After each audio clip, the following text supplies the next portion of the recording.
Oi, gente. Hoje a gente tem que conversar sobre a declaração de Cátia Abreu, uma ala do PSDB que é mais de esquerda e seu posicionamento, o Partido Novo e a questão da liberação dos partidos nas disputas regionais, a eleição segundo turno em São Paulo entre Dória e Márcio França e a questão dos debates da corrida presidencial. Pode parecer muitos assuntos, mas eu vou me posicionar relativamente rapidamente em relação a eles, porque não, embora sejam vários, eu não acho que eles precisam de um vídeo individual para falar de cada um deles. E aliás, nesse momento da eleição, eu vou começar a fazer isso quando tiverem muitos assuntos. Eu vou deixar a questão da corrida presidencial para ser o último assunto que eu vou tratar nesse vídeo. Se você chegou agora, o canal é a Nova Máquina do Tempo, eu sou André Teixeira Jacobina. Aqui a gente conversa sobre filosofia, ciência, política e muito mais. Tem uma sessão de diálogos com especialistas e toda sexta-feira no Filosofia Popular eu falo sobre filmes e séries do ponto de vista político e científico. Pois bem, a declaração da Cátia Abreu é mais ou menos pedindo para que a Haddad abrisse mão e que, de certa forma, convidasse o Ciro para ser o candidato, né? Abdicasse em nome do terceiro colocado, que é uma coisa que se pode fazer, mas isso não tem chance de acontecer. E muitos vão pensar que é a questão do projeto de poder do PT e tudo mais. Na verdade, existe uma questão maior do ponto de vista da democracia, e nesse momento que a democracia chega a estar ameaçada, eu vejo riscos reais à democracia brasileira. Não que eu ache que Bolsonaro vai realizar um autogolpe logo no início. Aliás, eu queria deixar claro isso, que minha previsão para Bolsonaro é que é um risco permanente de autoritarismo e uma pessoa autoritária que não tem valores democráticos. Não significa que ele vai agir dessa forma logo de cara. Mas enfim, Haddad foi o segundo colocado, ele conseguiu 29% dos votos. E diante disso há pouco que se fazer. Ciro era um candidato com melhores chances no segundo turno? Todos nós sabemos disso. Todas as pesquisas apontavam isso. Mas mesmo Ciro talvez não seja suficiente para segurar, talvez não fosse suficiente para segurar a onda bolsonarista, embora as chances dele, sem sombra de dúvidas, fossem melhores, e isso explica em parte, não na totalidade, porque pessoas progressistas como eu advogaram voto em Ciro no primeiro turno, porque disseram que era quem tinha melhores chances, fora questões mais claras do ponto de vista programático e tal. Enfim, mas eu até entendo o apelo da Cátia Abreu, mas eu não vejo muita possibilidade por causa dessa questão de respeitar o que as urnas... Haveria uma reação negativa dos eleitores do PT, pessoas desses 29% que votaram em Haddad, se isso fosse feito. Então, porque eles se sentiriam que seu voto foi desrespeitado. Então essa é uma dimensão que tem que ser levada em conta. Eu até acredito, pelo bom relacionamento que Haddad e Ciro têm, que Haddad vencendo, Ciro teria um papel até importante em seu governo, mesmo Ciro só dizendo ele não, e o PDT fazendo apoio crítico e tal. Mesmo depois das feridas que aconteceram, eu acho que, como eles dois têm um bom relacionamento, eu acredito que teria uma possibilidade boa de isso ser mantido no governo Haddad, que hoje parece improvável pela forte onda bolsonarista, como eu vou chamá-la agora. Teve uma notícia recente da ala do PSDB, que esquerda para valer, que chega a ser engraçado falar que é uma ala do PSDB com esse alcunha, né, com esse título, mas depois que eu fui observar sobre essa ala é uma ala que remete à época de Mário Covas e de Franco Montoro. Para quem não sabe, o PSDB, quando surgiu e quando tinha como principais lideranças Mário Covas e Franco Montoro, era um partido com características social-democratas. Isso nos anos 80. E até o início dos anos 90, esse partido ainda tinha alas social-democratas e uma ala do liberalismo social, que tendia já a caminhar na direção do liberalismo. Quando a Fernando Henrique Cardoso chega ao poder, um pouco antes dele chegar ao poder, a ala mais de centro-direita, mais liberal, ela vai ganhando proeminência. Mas Fernando Henrique e José Serra ainda tinham conexão com essa outra ala mais à esquerda. Ou seja, havia diálogos ali. Com o passar do tempo, a ala capitaneada pelo Alckmin, que é a principal liderança do setor liberal, foi se fortalecendo, e hoje o PSDB é predominantemente dominado por essa ala. Então, embora tenha social-democracia no título, e por isso que a gente não pode idioticamente achar que o nome dos partidos dizem quem eles são, porque essa é uma perspectiva tola e ingênua, embora tenha no nome, na verdade o PSDB tem a hegemonia de um grupo que é extremamente pró-mercado. Essa ala é minoritária e decidiu apoiar Haddad. E a Mara Gabrilli tem boa relação com essa ala, mas ela resolveu ficar neutra, porque ela sabe que se ela declarasse apoio a Haddad, ela sofreria muitas sanções internas no partido, porque o partido já caminhou para uma posição predominantemente de centro-direita. Em política econômica, eu diria até que em muitas posições está mais dentro da direita liberal mesmo. O que pode parecer curioso para muitos brasileiros, mas é verídico. Basta examinar os votos dos membros do PSDB no Congresso nos últimos 16 anos. Aí vocês vão ver que isso daí fica bem claro. Sobre os partidos e a liberação de apoios. Na verdade, a gente está diante de uma onda de apoios falsos. O que eu estou querendo dizer? Na verdade, muitos dos apoios que estão sendo dados pelos partidos na comitiva nacional não têm implicações regionais. Eles liberaram candidatos a governador e tudo mais para fazerem alianças locais. O que significa que, por exemplo, o PSB apoia a candidatura de Haddad, mas Márcio França, em São Paulo, que é do PSB, não vai dizer que apoia Haddad, porque São Paulo tem um dos redutos mais antipetistas do Brasil. Então, se ele dissesse que apoia Haddad, ele estaria decretando sua derrota para João Dória. E exemplos como esse existem em todo o país. Então, o que acontece na prática é que os partidos nacionalmente podem dizer uma coisa e podem até agir, mas eles só vão agir ajudando uma candidatura ou outra nos estados e municípios onde não existe disputa. Município não tem disputa nessa eleição, mas assim, nas regiões onde não há constrangimento de fazer isso. Onde houver constrangimento, eles vão liberar as lideranças. O que significa que a capilaridade que vai ser fornecida pelos apoios do segundo turno vai ser muito pequena. E ela vai ter muito pouco impacto na eleição, que já teve pouco impacto no primeiro turno. Podem considerar que o impacto no segundo turno vai ser mínimo. O Partido Novo, por exemplo, nacionalmente disse que não vai apoiar ninguém. Mas a verdade é que a maioria esmagadora dos membros do Partido Novo estão apoiando Jair Bolsonaro. Fato. É contraditório? É hipocrisia? Claro que é contraditório. Jair Bolsonaro não só aceitou privilégios como político, como votou a favor da manutenção de privilégios dos políticos e da corporação militar e muitos outros. Então, privilégios é com ele mesmo. E o Novo tentou se legitimar como principal questão, fora o ultraliberalismo, né? O João Moedo gosta da Ayn Rand, né?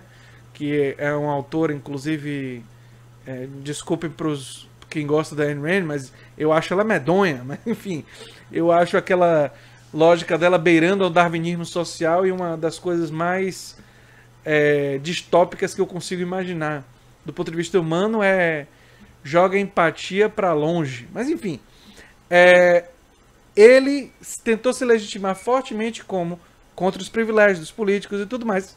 Então, ele não pode apoiar Bolsonaro. Mas liberou o resto da galera para fazer isso, né? Para apoiar. Sobre Dória, João Dória e Márcio França, o que é que eu posso falar da disputa em São Paulo? Bem, gente, eu não vou nem falar muito da questão de projetos, porque eu acho que a fala do Scaff, que não é nem uma figura assim que eu tenha tanta simpatia, mas a fala do Scaff ilustra um pouco do que eu penso sobre isso.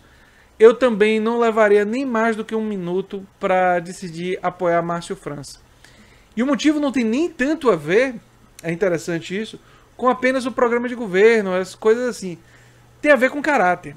E para mim parece absolutamente evidente que João Dória é uma pessoa...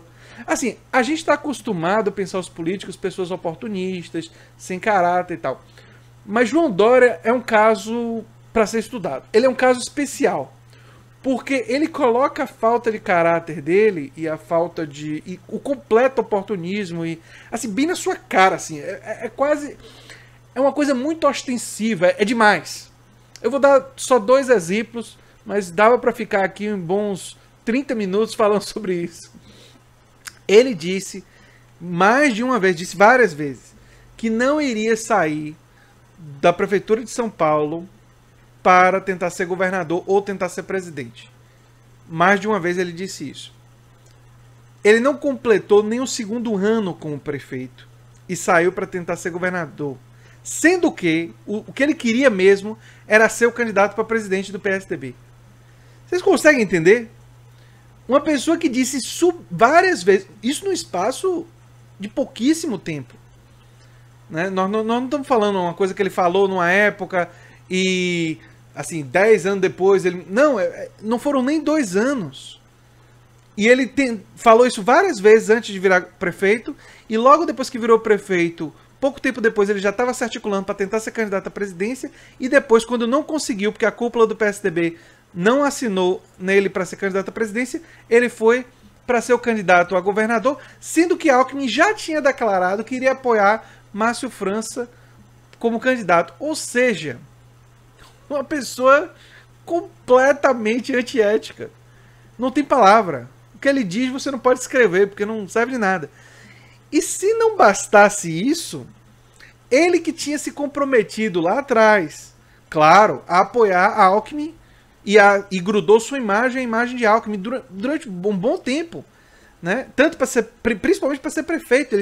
Ele conectou bem a imagem dele a Alckmin, a ala mais de centro-direita do PSDB, fez toda essa conexão. Aí quando chegou perto da eleição, ele viu que Alckmin estava lá embaixo. Ele viu que Dória, né, viu que Alckmin estava lá embaixo nas pesquisas, e aí ele começou a sinalizar apoio a Bolsonaro. Então o que dizer de Dória diante desses fatos? Né? Quer dizer, ele abandonou um cara do próprio partido dele, quem ele tinha tratado como mentor, quem ele tinha tratado como mestre, como criador. Ele traiu essa pessoa para tentar ganhar a eleição. Rapaz, Dória é um caso diferente. Vou dizer para vocês que o pai da minha esposa, quando viu Dória, disse: eu conheço esse e o pai dele, e ele chamou de salafrar, e disse que era gente da pior categoria. E ele me disse que era da experiência dele, que ele conhecia esses caras, que eles faziam e aconteciam. E o pai da minha esposa já é falecido, e quando eu vi tudo isso que o Dória fez, eu não pude deixar de me lembrar das palavras dele, né? Sábias palavras de seu Moacir. E presto aqui a ele uma homenagem, porque percebo que ele tinha total razão quando ele falou da falta de caráter dessa figura. Agora, falando sobre... E para mim isso daí é suficiente, viu? Diante dessa disputa lá em São Paulo. E aí fica o meu posicionamento. Diante dos debates presidenciais, infelizmente Bolsonaro está dizendo que não vai para os debates presidenciais por questões médicas. Eu acho que a Band faltou criatividade. A Band deveria ter sugerido: olha, por que a gente não faz via videoconferência? Se você tiver alguma necessidade de pausa recomendada pelos médicos, a gente realiza a pausa. Ou seja, acomodar ele para que ele possa... Se ele está podendo participar de entrevistas, de lives, disso, daquilo... Um debate via videoconferência com possibilidade de pausa por causa da condição dele é absolutamente passível. E tenho certeza que o Haddad concordaria. Mas a Band e os outros canais disseram: não, só faz o debate se vier para cá e fizer do jeito que a gente pensou. Que falta de flexibilidade. O cara levou uma facada. Vamos ter flexibilidade para fazer isso daí acontecer. É razoável que os médicos digam que ele não deve pegar um avião, nem nada disso e tal. E diante das exigências que estavam sendo feitas em relação ao debate, acho que o posicionamento dos médicos é absolutamente razoável. Só que faltou o quê? Flexibilidade de quem está promovendo o evento. Porque se quem está promovendo o evento dissesse, olha, a gente pode fazer via videoconferência, a gente pode criar uma regra que se o seu enfermeiro ou alguém aí disser que precisa de uma pausa, a gente manda para propaganda e a gente faz uma pausa. A gente, enfim, vai acomodar, você vai ter o direito de pedir uma pausa em qualquer momento do debate. Se você não estiver se sentindo forte o suficiente para falar, os médicos vão poder intervir e você simplesmente vai fazer a participação dentro das suas condições. Se diante de uma coisa como essa, eles se negassem a fazer o debate, aí estaria claro que ele está fugindo. Mas como a Band e ninguém se pronunciou dizendo que fez essa oferta generosa, a gente vai dizer o quê? O médico disse que não era para viajar, é razoável isso, não é? Então é isso aí, eu estou muito chateado, na verdade, com os organizadores dos debates, quem fez a organização dos debates, porque eles deveriam ter tido uma postura extremamente generosa, dizendo que iriam acomodar as circunstâncias em que Bolsonaro se encontra, e fazendo isso, se eles ainda assim dissessem que não queriam fazer, aí você diz, e tem coisa aí tem coisa, tá fugindo. E aí seria não a Haddad a dizer que ia na enfermaria debater com ele, mas os próprios canais de televisão que iam dizer, olha, estão usando isso aí como desculpa. Mas como os canais não fizeram essa oferta, e essa oferta tem que ser pública, até para dar a oportunidade do povo saber que a oferta foi feita. Não pode ser privada. O canal tem que publicamente dizer, olha, nós vamos apresentar essa proposta para facilitar a participação do candidato Jair Bolsonaro. Se ele recusar, diante de todas essas características e todas essas facilidades para garantir sua participação, fica evidente que ele não quer ir ao debate. Mas se essa oferta não é feita pública, a recusa por razões médicas é absolutamente razoável. Percebem que coisa complicada? Então agora, nesse caso, minha chateação é com a senhora imprensa, é com a TV Bandeirantes e as outras TVs que estão demonstrando uma profunda incompetência em acomodar as circunstâncias excepcionais do debate e da situação política do Brasil. Nós precisamos desse debate. Enfim, é isso aí que eu tinha para dizer. Nós precisamos no sentido que é bom para a democracia que ele aconteça. É isso que eu tinha para dizer, gente. Se você gosta do canal, se lembre sempre de se inscrever, dar um like, compartilhar, espalhar para amigos do WhatsApp, do Facebook, para todo mundo que você conhece. Lista de e-mail e escambau, que a gente precisa crescer e a gente, para crescer, precisa de você. Você, o meu inscrito, minha inscrita, as pessoas que estão aqui no canal e que gostam do conteúdo, são os multiplicadores do canal. E eu agradeço muito, porque eu tenho visto a movimentação do canal crescer e eu sei que tem muito a ver com vocês. Então, por isso, o meu obrigado. Um abraço e até o próximo vídeo. Tchau, tchau.